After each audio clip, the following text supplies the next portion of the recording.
We had 4 children, all 2 years apart, always interacting with each other. They loved to play outside. They were your typical kids. They loved to get into the dirt. They loved to play. And they were pretty close growing up. You know, they relied on each other. You know, they stood up for each other.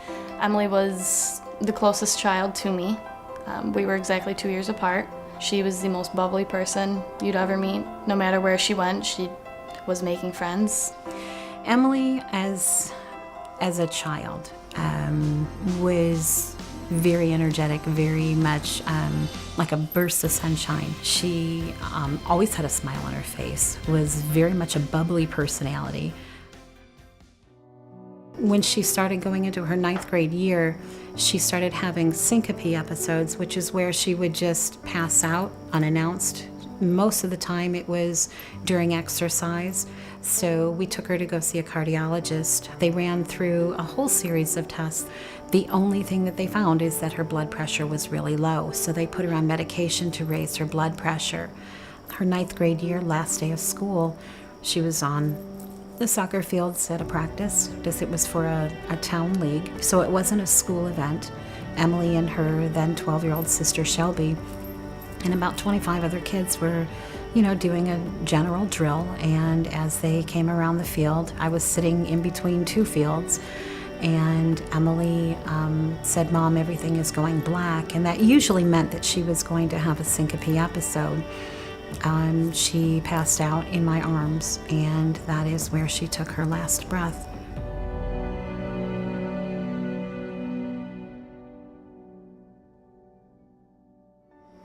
We didn't know, and this is the thing that is so important, is that we did not know what to look for.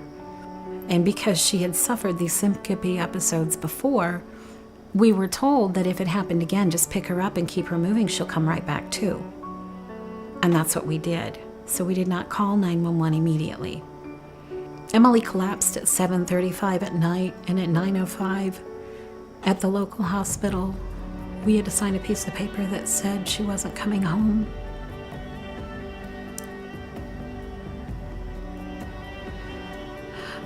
And then we had to come home and tell 3 kids that their sister didn't make it, that their sister suffered a cardiac arrest and was not coming home. If we can prevent that from happening to someone else by teaching them how to do CPR, then this will be worth it. Emily made an impact no matter where she went. She's been gone for 6 years now, and her legacy is still living on. Because she passed away, we move forward trying to make sure that this doesn't have to happen to anybody else. In 2011, I was sitting home speaking with my kids, and I found out that my children were not learning CPR in school. And I could not understand what had happened, that the schools were no longer teaching, obviously for me, such a vital, life-saving skill. So I approached the school and Principal Joe Lucenti and asked him if there was any way we could discuss bringing CPR training into the students. When Annette first came to me with the idea for CPR training in the schools, I think my first reaction was surprise that no one had ever thought of this before. It was so refreshing to hear an idea that could impact everyone and was so necessary.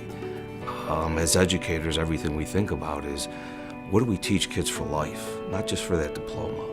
And so when Annette brought that, I think surprise was my first thought. My second thought was, what an incredible tribute to Emily, and to the fact that out of such tragedy, something so positive could come.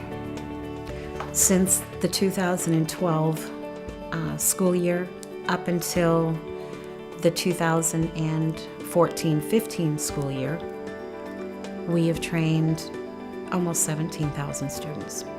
What a feeling that this young woman's life really lives on, with the fact that people's lives can be saved by something that unfortunately wasn't done for her.